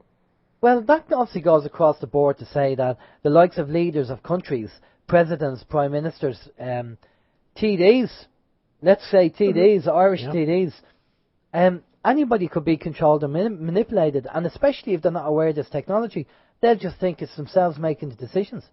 Right, I agree. Well, I think that in order for you to be high profile, you have to be indoctrinated into this program or technology in some form or design. I really believe that across the globe. I don't think anybody can be in a position of power without being controlled. They have to have handlers. And you'll see that in Hollywood, too. You'll see that in the entertainment industry. These guys don't get to just be free. They have a handler or somebody controlling them. So it makes perfect sense to me. And then, of course, the synthetic telepathy with the communication system, that's the best way to use technology for surveillance. I mean, you can't ask for a better system than that. That's a clean system. Well, we've heard about handlers in Hollywood, but for different reasons. For, sexual abuse and all that stuff. Stars getting involved. And sports stars. We've had Ted Gunderson on the show, ex-FBI agent. Excuse me, head of the FBI in Los Angeles. Excuse me. My throat is at me again. And he was telling us about, what's going on in Hollywood and people involved in certain things. Now, obviously, Bob Hope, apparently he's dead, and allegedly he was a handler for some people as well. And Cathy O'Brien, who's, she does the Transformation of America website, and she was a sex slave, and Gerald Ford was used, and he was abusing her and along with a lot of other people. And it's a lady who we want to get on the show and talk to about what went on in her life and what the methods she used. But, I mean, that was probably in the 70s and the 80s. Now the technology now is so far advanced that it's, for what they can do is unbelievable. And you talk about Stuart Studlow. Stuart has been on the show as well, the Montauk, and what he was involved and the control that he went through, and the programming and everything else. And it's just frightening to know that this is going on. And without a doubt. And, you can get hit with these programs without leaving your home. That's what's so weird about it. It's not like they'll go take you away in the middle of the night and put you in underground somewhere. I mean, they're literally doing this in your house and just taking down anybody around you through the communication system. So, and Stuart's been on my show too, and I have a lot of respect for him. He also works with targeted individuals, and he works with anybody who needs help. So if people are looking for some insight, I would suggest, I really like Stuart. I think he's got some good things to show people. Yeah, no, Stuart's a good guy. We actually met Stuart. He came over here in Ireland, and we actually interviewed him in Dublin Airport because he had to go on and do what he had to do. So we had about 15-20 minutes with Stuart. So you met him in the airport, myself and Steve, and we did a video. The actual video is actually on our YouTube channel. And Stuart's a good guy. We met up with him there. But it's just trying to help these people who are knowing. When people know their TIs and they know what's going on, that's half the battle to say, right, how can we help you and try and deal with it. But when people don't realise they're being controlled, and if you look, say, for example, in America, in Ireland and the UK, in Ireland, we can't understand why our politicians, I'm not saying they're controlled, but we can't understand why our politicians have no empathy. So many things are going on in Ireland, that things are so bad, mass evictions, there's food banks opening up over here, there's children going to school with no food, they're hungry, and yet these politicians keep churning out this rhetoric about paying Europe and paying the bills and paying this, that and the other, not giving a monkeys about the Irish people. And, I mean, each country could be the same, whether it's the UK, whether it's Greece, Cyprus, Spain, we're all in the same boat. And yet the leaders keep doing what the people don't want them to do. I so agree. And I think that has a lot to do with them being programmed. I think they're completely programmed and controlled and manipulated to a point where they don't have any empathy or compassion for their fellow man. You can't tell me they don't know this technology exists. There are patents everywhere. So if anybody even wants to dispute what I'm talking about, just go look at the patents, for crying out loud. They're everywhere. So, the technology's there. We all know that. All the cards are on the table right now. But getting these guys to fess up, it's kind of like getting them to fess up about UFO disclosure. They're not going to do it because there's too much that's classified. There's too much that they're using as a weaponization to harm, control, manipulate, and influence the masses. I think the majority of people are being really brainwashed into even supporting politicians, quite honestly. I think that's just part of the mind game. But you're right, everybody's suffering across the globe. I see it here in the United States. People are being hit with this covert technology, and then people are in poverty. We had a middle class. Well, that middle class has gone to poverty level now. Most people who are upper middle class and middle class in America are just going right down the sewer. And that has a lot to do with the negligence of the people who are in the illusion of power here in the United States. And you guys are really getting hit. I know it's bad over here in Ireland, but I think there's the powers that be really have it in for you guys in the States, especially with the way the dollar is at the moment. And I'm not saying, Putin is going to be the nice guy to solve the problems out, because he's probably just half of the other faction of the New World Order, and he just wants things his way, and the other half want it their way. So they're probably as bad as each other in their own way. But the dollar's definitely going to get hit, and you guys are really going to, go down the pan by the look of things, unless something drastically changes very quickly. Yeah. Yeah, I was going to tell you, it's interesting because I think right now they're privatizing everything, which means, we have the most people in prison here in the United States, and I can guarantee you the majority of them are probably not even criminals. I mean, literally what they're doing is inducting people and deploying their own assessment system to manipulate the masses. I see the dollar going down the sewer too, and I think that what they've done is they've militarized this entire country to such an extent that it's becoming, so not compassionate. I mean, it's not the America I grew up in at all. I mean, I saw America very differently when I was a kid, and now I'm looking at all this stuff and the things that I've been through, and I'm like, wow, I can't believe this is happening, because it reminds me a little bit of Nazi Germany. And I'm like, I can't believe this stuff is being deployed right now on this timeline. But I also have hope and vision that it will change, but I don't think it's going to change overnight, and I think we're going to go through some dark tides here in the U.S. before it does. Well, I think we're all going through dark times at the moment. And with the air changes taking place, I mean, forget about, certain people talking about planets like Nibiru and Planet X, but look at the actual air changes in itself. I mean, globally, things that have been going on in the planet that, we haven't really experienced. And that's going to be, there's a lot more going to be coming down airway, and a lot of people don't realize that affects, everything is affected. It's all a balance, whether it's the honeybees, to, the weather conditions and weather patterns destroying crops, and that affects the old food truck turning up at the local Walmart or the local Tesco's to drop food in. I mean, we can't, it's unsustainable the way things are at the moment, globally. I so agree. That food truck cannot just keep turning up every day and dropping in food. It's unsustainable. Something has to give somewhere, and something's going to happen. And unless we do something about it, it's, I don't know where really it's going to go, in all honesty. I mean, I know the powers that be are well aware that it's unsustainable, and they're obviously making their alternative plans, whether it's underground bases or maybe, bases somewhere else.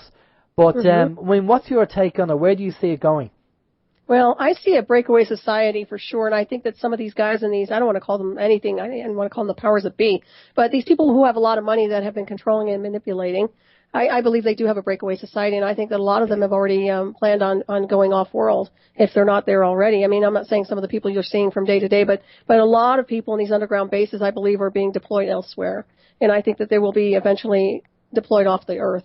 That's my take anyway. And I think what it is that there's a lot of transhumanism here, and that they're deploying technology to kind of calibrate everybody to be into that whole scenario, to a point where we're constantly being consumed by GMOs and everything else, and we're losing touch with nature and consciousness and the beautiful harmonics of the universe. So my take is, I mean, people need to reset their internal compass in association with the universal heartbeat and pulse, opposed to man's version of what man wants to create. And we can create our own realities. I mean, we all know that we can manifest at will reality.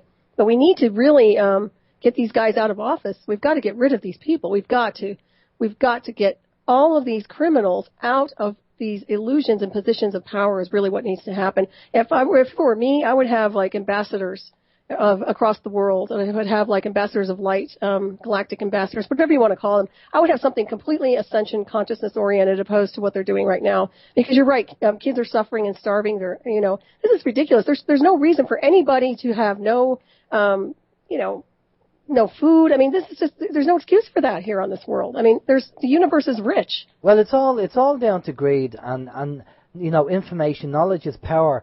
Now, funny enough, they always say they use Hollywood to tell us what's going on. And one of the movies I thought was quite poignant, if things are going that way, is a movie called Elysium with Matt Damon and Jodie Foster, where the rich people are living off planet on their spaceships, and they're letting the people on Earth, get on with what needs to be gotten on with. And if people haven't seen that movie Elysium, I recommend having a look at it, because it's very close to probably the way things are going to go if we can sort things out. Which is, sad to say. But Steve, do you have any questions there? I have a question, yeah. this is one of my own. I thought it up all by myself. I'd be very proud of it. Good man. It's just, I know a lot of people are into meditation. This is kind of backtracking a little bit, but a lot of people are into meditation and they find it very useful for all aspects of their daily life. I just wondering, Solaris, the fact that when you kind of you raise your vibration through meditation, and this kind of it can be maybe it comes up on a radar somewhere, and people can use it. Is there any way that you can either encrypt or protect yourself, say, when you are meditating? Right. Well, I would like to say a Faraday cage. I don't know if that would work or not, but it's a possibility. And also, I've heard things about caves and going underground. But, it reminds me of the old mystery schools. Like, they all went underground and disappeared. And maybe that's why. Maybe they needed to do that to maintain their spirituality. Who knows? But it's very interesting. But that's my take. I mean, I don't think you can escape this. And when I was hit with the program, I was trying to break away from the technology as best I could. And I went into float tanks. And I liked the float tank. But, boy, I would make a great astronaut because the communication was so good. I mean, unbelievably clear. So I never could escape it, not at all. And I did try a Faraday cage, and that didn't seem to work either. So I would suspect that maybe if you're meditating, if you want to reinforce things through some kind of a Faraday cage or use some kind of technology, I do know radionics is really good for broadcasting out things that are just subtle energy attacks, and that can be manufactured. So if you have a radionics device, I would suggest maybe using that. That would be a really good system to work with, and also the Tesla coils. Right, okay. Radionics device. I mean, Radionics to us is a company over here. Can you tell us a bit more about that device? Okay, well, the one I'm familiar with, and this has been a while since I've used one of these, but when I was using them back in the 90s, it was based on a computer program that would, you take a DNA sample of the person's hair, whatever, and you broadcast energies out that are attacking. And there was a workup system that you could actually create, and it's really interesting. This woman developed this on Maui, but there was a system that you could use that would say that you're being hit with something. It was actually it could detect when you were getting hit with something. So what she would do is run a broadcast with a little antenna that would literally deflect attacks that were being transmitted to the person's energy field. And what that does is it clears out your aura, your four-body system, your subtle energy field, and it removes any exterior intrusions.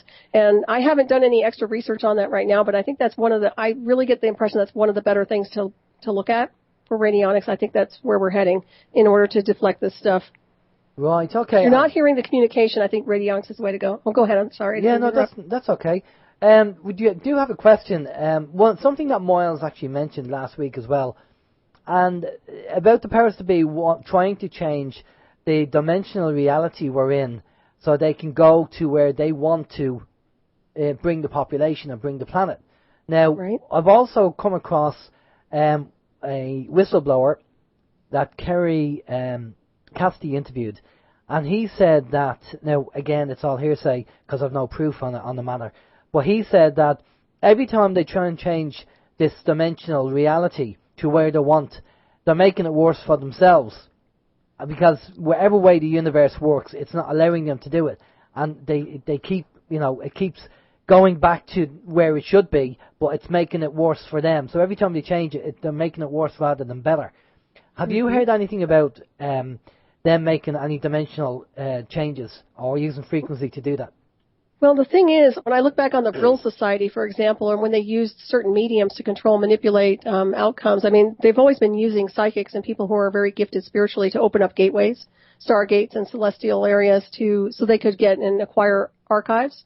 I mean, the Nazis were really big on acquiring as much archive, information, artifacts, rather, is the word I'm looking for, that they could possibly get their hands on. So once again, I think they're using the mass collective and energy and consciousness through programming to try and, yes, create a reality that they can reside in or open up a gateway where they can live in. Absolutely, I agree with that. But I don't think it's going to work either, and I've said this in my other book too, is that because the universe is a very big place, it's a multiverse, and it's very intelligent, it's very loving, it doesn't believe in control and manipulation, it doesn't support man's need to control and manipulate. I mean, there's free will honored in the universe. These guys are violating free will, and when they do that, they have to, there's this karmic boomerang that happens.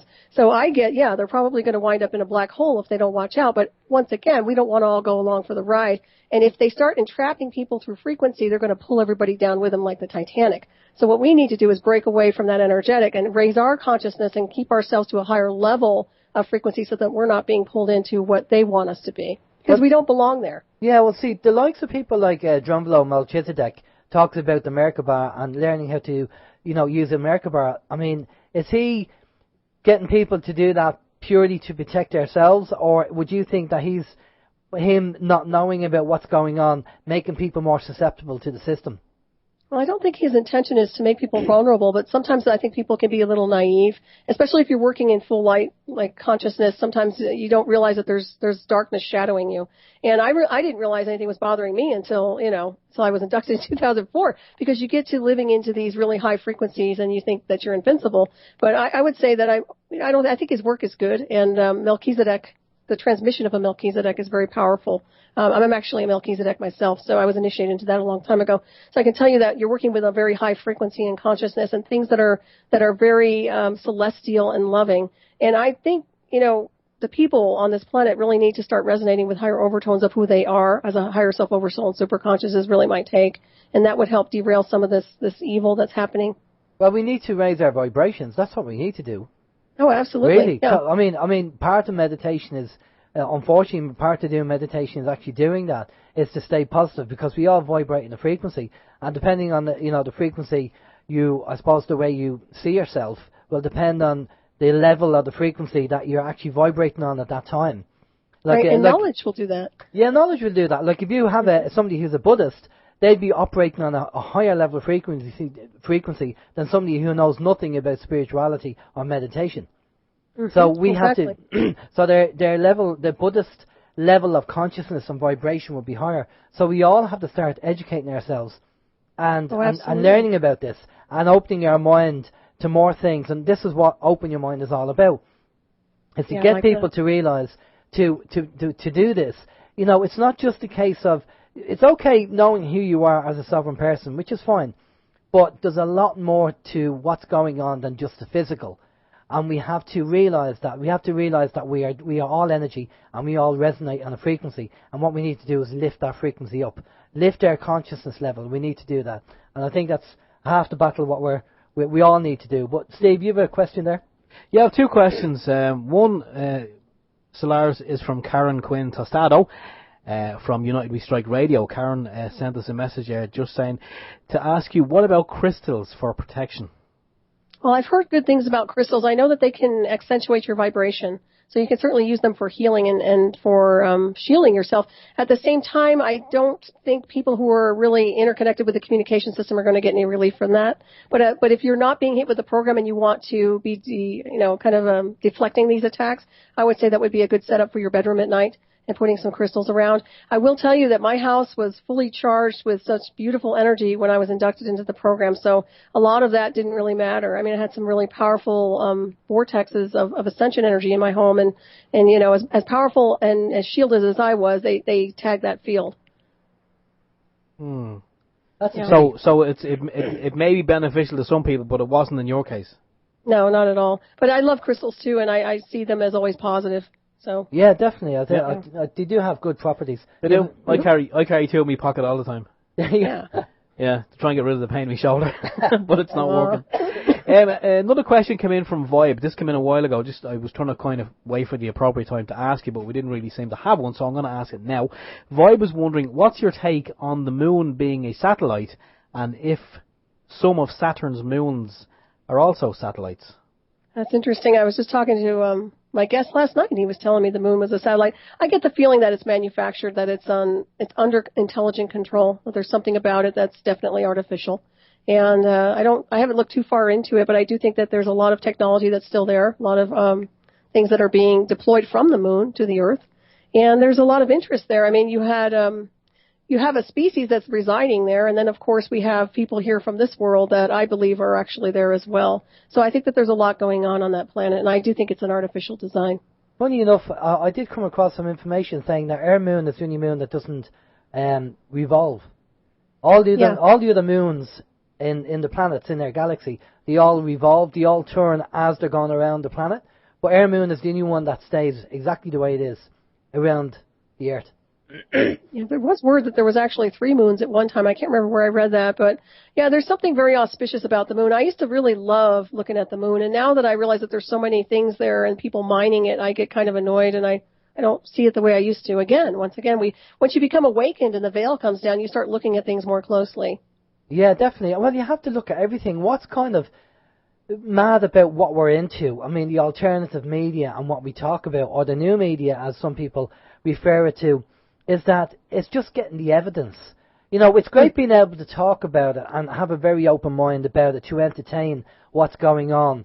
But it's all down to evidence, really, at the end of the day. It's research and experiences and evidence. Now, I know what you're going through. You have all the evidence for that because it's happening you. But for the bigger, the things that are happening on a bigger scale, like if we say the moon's a satellite, it's getting the proof and getting the evidence and putting it all together. And it's like a big, as I say, a big geocycle jigsaw, that if you only see one or two bits of the jigsaw, you know, you can easily make an assumption and get it wrong. But when you start putting the pieces together, then you start seeing the bigger picture. And it's just getting the information. Oh, I agree. And so much of it has been censored since birth. I mean, people have been lied to since they were born onto this planet. So acquiring the data really takes cellular memory. And at the soul level, we get a lot of 100% accuracy with the spiritual design because the soul doesn't lie and the Akashic records won't lie. Man will. Man will censor data, but the Akashics and the universal archives will not lie. And so that's where you access your data for more confirmation. But yeah, it's really hard to get physical evidence with a lot of these things. But what you do is you be smart. You know, you track things, you track information, and just use your mind. Exactly. And tell me, what's your thoughts on this whole idea about moving? Because we know the New Age movement has been taken over. You know, I mean, some people who are not familiar with the whole spirituality stuff, sometimes they refer to it as New Age mumbo jumbo, and sometimes there are bits of the New Age stuff which is mumbo jumbo, and I totally agree. But there are other parts which are very, very poignant and very interesting and are beneficial to us. And so we shouldn't throw the baby out with the bathwater. So what's your take on the move over from 3D to 5D, which seems to be the big discussion point at the moment? Well, it's interesting because I agree, too, that some of the New Age stuff is a lot of foo-foo. But then there's some you have to find the right teacher, first of all, and somebody who's actually gone through true initiations, and that really means a lot. If you manage to have and receive initiations which are based on a celestial race or the inner planes, then everything changes. Your world changes completely. I believe that we are multidimensional beings and that we live on a multidimensional planet and that we are in a multidimensional multiverse, so that everything is multidimensional. We're not limited to any one dimension, any form or design. All of these dimensions are defined by frequency and vibration, which means as soon as you alter your vibration, you can enter another dimension. That's the whole idea with them putting a frequency fence up, is to keep you here in limitation. So what you do is just by consciousness and motion, you can alter these frequencies and go into these bands of energy. Once again, they're like radio signals. They can be a mock radio signal, or they can be regular radio signals, but you're dealing with energy and consciousness and motion. So I don't look at the 5D. I think that's limiting people. It's more than that. It's a lot more than that. Right, okay. That's interesting. Very interesting. We do have another question there from Bob. Just wants to know, can you tune in to the Akashic records? Yeah, anybody can. Absolutely. Right. Also, I do it all the time. So we all can. Oh, absolutely. Yeah, there's nothing that's hidden in the universe. That's the beauty of it. The universe will give you everything you need, everything you choose to hear or listen to. It's man that runs the interference, or the people on this earth, whatever you want to call them. That's where the interference is coming from. The universe will run no interference for you at all. And the thing is with the Akashic records, I mean, your intent is to be with a pure heart and a pure mind to access data that's based on higher consciousness and truth. And the universe's representation of what's really happening. And that's where you go for information. You certainly don't go to disembodied spirits or entities or mock communication system or some handler who's trying to tell you how to live your life. Well, that's quite relevant. Well, the fact that, you know, if you go to these people, you don't know whether you're actually getting the real information anyway. Mm-hmm.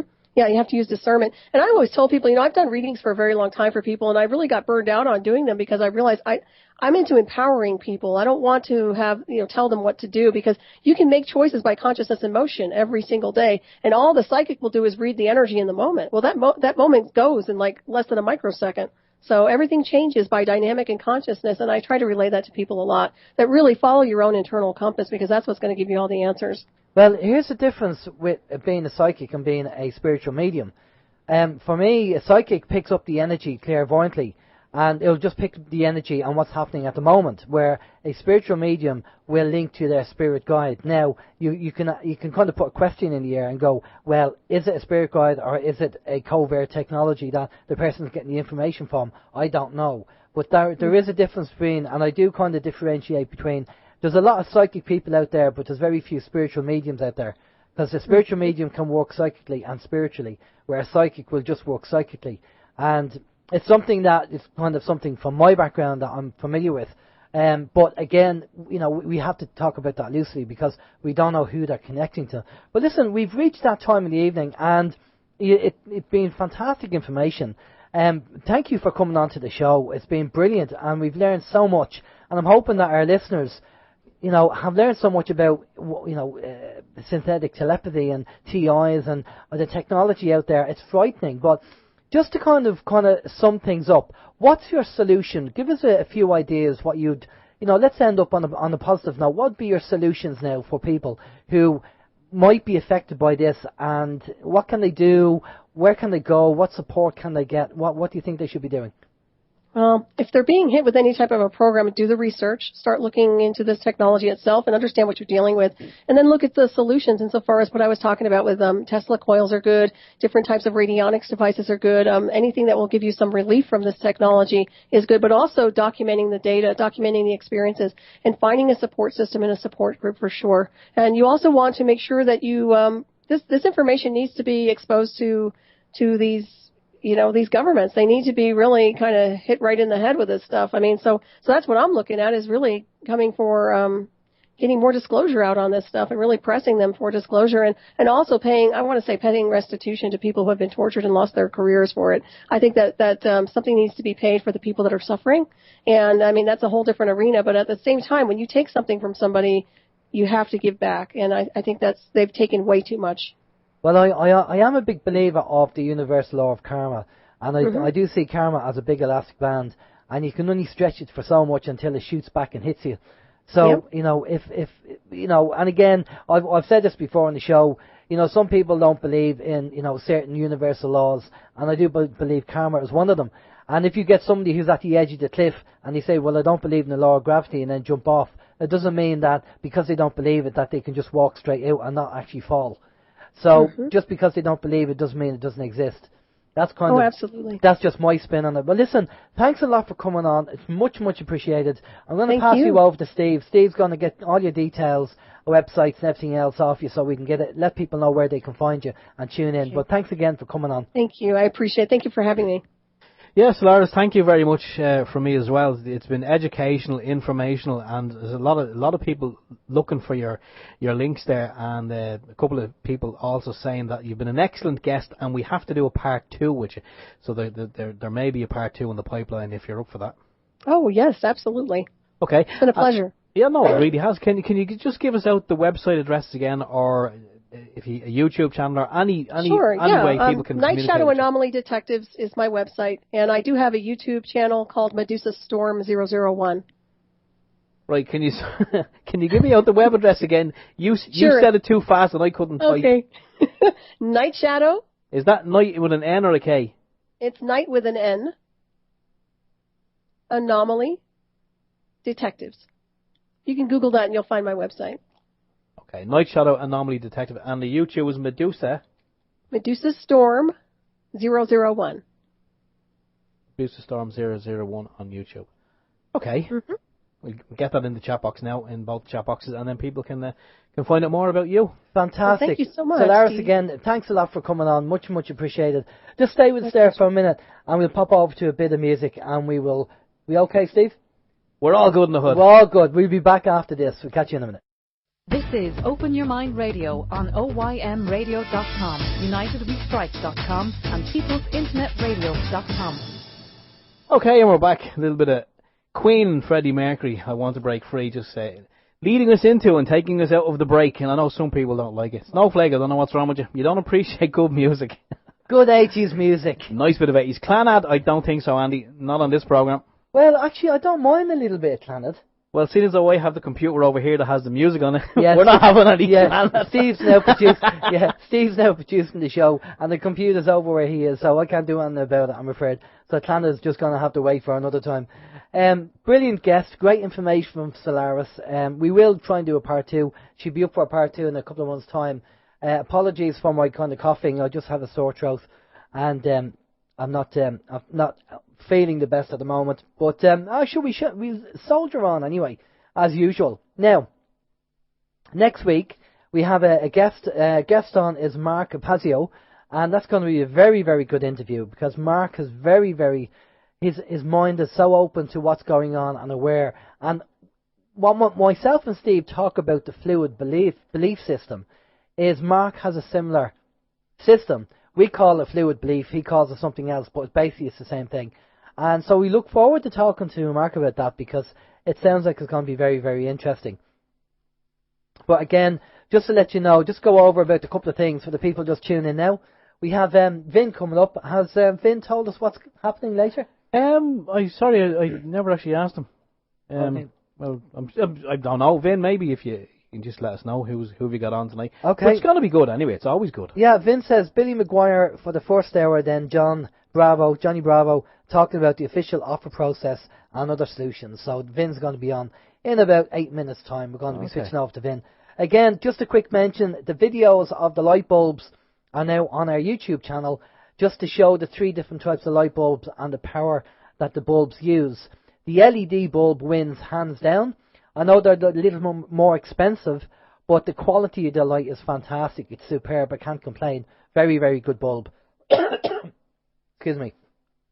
And the other video has got to do with the credit cards, the RFID on your credit card, debit cards, being how it can be scanned very easily. And I use my own mobile phone to do it, just to show you it working and how it can be done. The criminals will use something a bit more advanced than a mobile phone. That was only purely for demo purposes. We heard the chap that done the other video that we seen. The voice that he was using said that he could be within, I think, 1 meter of the person whose credit card details he was going to obtain. Yeah. So that's what, 3 feet. Yeah, if you go onto YouTube and type in RFID credit card scam, you'll actually get videos of the guy in America showing you how easy it was to rob the actual credit cards. But I wanted to do it over here because we have our credit cards over here in Ireland. Our Bank of Ireland and AIB and all the credit cards are all issuing RFID. And, they're supposed to make it easy for us so we don't have to type in our PIN number. We just wave the card across the scanner. But the flaw in the system is that the criminals can use that as well. And all you have to do is stand beside you, sit beside you, and just scan your wallet, your purse or your bag, whatever, and they'll take your credit card details without even nicking your credit card. They only have to sit. They could be sitting in a coffee shop on a laptop, looking like someone who's just doing his online business or whatever, and everyone who passes by the coffee shop could be having their credit card details nicked. Actually, there's another one I just heard during the week, and this is a warning to, I don't know how new or how old it is, but anyone who's using an ATM, if there's anyone standing behind you at the ATM, they recommend, and this is common sense anyway, cover your PIN number, because what's happening now at the moment is people are standing behind you at an ATM. If you don't cover your PIN number, they're watching your PIN number, and then they're dropping cash on the ground. So, most people being law-abiding citizens and kind of helpful, Irish people being helpful, so, you'll kind of bend down and you'll help them pick up their money. And while you're picking up the money for them, they're actually taking your credit card out of the machine, or your bank card out of the machine, and putting a dodgy one in anyway. So now they've got your PIN number and your bank card. Yeah. It's not very elaborate, I know. No, but it's called shoulder surfing. Ooh, it's got a name, has it? Yeah, it's called. I didn't know that. Shoulder surfing. So you have to be very careful. I try and get cash back in my local shop rather than go to ATMs because they have skimming machines on the ATMs as well. Some of them. So you just have to be careful of that. So yeah. So as I said, there's another video that we have to do. I have to get the parts in for that. And when I get the parts in, then I'll do the video and put it up there. And, it's not 100%, it's not in a laboratory, but, as I say, it's just general testing. So check it out, see what you think. As I say, don't forget, go along to Facebook, give us a like, And that means that, when we put up videos and put out information, you'll be on the list and you'll get it. If you don't have a Facebook account, go to YouTube or just register on site. We have T-shirts available, we have bumper stickers available, and I'm sure if there's enough money, Steve will be available. Yes. For weddings and bar mitzvahs. For anything. I'll attend the opening of an envelope. Yeah, exactly, yeah. Okay, well listen, we're going to pass over the bin. So that's really it. So everybody stay safe, have a good week. If you have any links or any information, send them in. We enjoy the links that are coming in. Sorry we can't get them all out because we do get quite a few links, so we have to kind of filter them down and we send out the ones that we think are quite relevant to the people that listen into the show. But so thanks again for your support, and any information, as I say, you come across, let us know. We need to get the information out there. We need to keep waking people up. That's the thing. Keep waking people up and give them the information, give them the evidence, give them the research. That's the only way we're going to do it. And good luck to everybody else out there. Like, Ben's doing the TV show and Finn's doing his bit on People's Internet Radio. We just need more people, really, out there talking, whether it's a radio show or whether it's just out promoting, letting people know that there's alternative media out there talking about these subjects. Just promote it and go out there and tell people about what's going on. Because if we don't get these mainstream parties out on the next election, we may live in servitude for the rest of our life. That's it. We have to get them out. And I did have a knock on the door by a Fianna Fáil politician, would you believe, during the week. And I educated them to direct democracy, and I kind of said, well, the fact that, he wants to get into government, he actually doesn't understand the party whip system. And if he does, then he's obviously part of the problem and not part of the solution. So he realised that he wasn't going to get a vote off me, so he scurried out of the actual drive to the next house, hopefully to see if he can get a vote. I don't have time for them. Direct democracy is where it is. Or participatory democracy, which is another party. So it's direct democracy, but under a different name. And we will try and get more of these parties on air and talk about, what's going on. But definitely we need to stop these parasites getting in. So just wake people up and let them know. But for myself, have a good night, have a good week, stay safe, take it easy, and we'll talk to you next week. From Alan James, take it easy. Bye bye. Signing off. I was just going to say, we're waking people up. Maybe we should have some in the shop there, some OYM baseball bats. Wake someone up with a baseball bat. No, very good. No. We don't condone violence. Anyway, yeah, okay, for myself, Stephen George as well, have a great week, and we'll do it all again. Same time, same bat channel, next week. So until then, I'll say sayonara, and stay tuned on TNS or PIR for the sultry sounds of Vincent. Good night.